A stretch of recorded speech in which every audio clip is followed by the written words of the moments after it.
মুখ্যমন্ত্রী মমতা বন্দ্যোপাধ্যায়ের স্বপ্নের প্রকল্প রূপশ্রী, আর এই রূপশ্রীতে এবার দুর্নীতির ছায়া। মালদা জেলার হরিশ্চন্দ্রপুর 2 নম্বর ব্লক এলাকার রূপশ্রী আবেদনকারীদের আবেদনপত্র এলাকায় গিয়ে খতিয়ে দেখতে হাতে 3 ভুয়া আবেদনকারীর হদিশ পেলেন ব্লক প্রশাসনের আধিকারিকরা।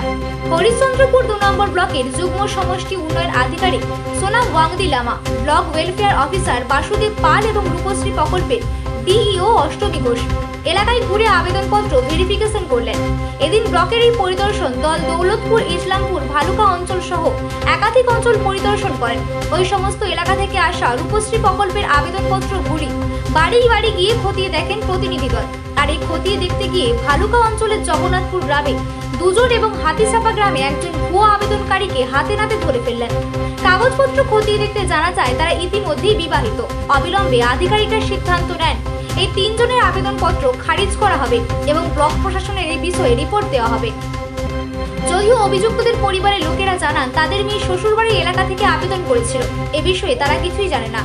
এ প্রসঙ্গে যুগ্ম সমষ্টি উন্নয়ন আধিকারিক সোনাম ওয়াংদি, আমরা আজ ওই সমস্ত এলাকায় মোট 13টি আবেদনপত্র এলাকায় গিয়ে খতিয়ে দেখলাম।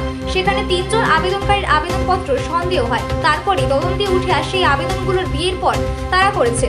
আমরা এদের বিরুদ্ধে ব্যবস্থা গ্রহণ করব এবং আবেদনপত্রগুলি বাতিল করা হয়েছে। ভালো লাগলো। ও আপনি মৌলবি না এখানে? না, আমি মৌলবি নয়, তবে আমার অন্য ইমাম আছে এখানে।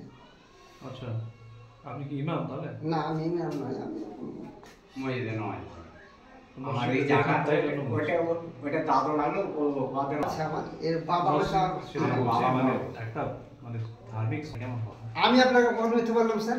আপনি প্রথমে 1.5-2 মাস বললেন। হ্যাঁ, 1.5-2 মাস বললেন, আইডিয়া করে বললাম স্যার। আমি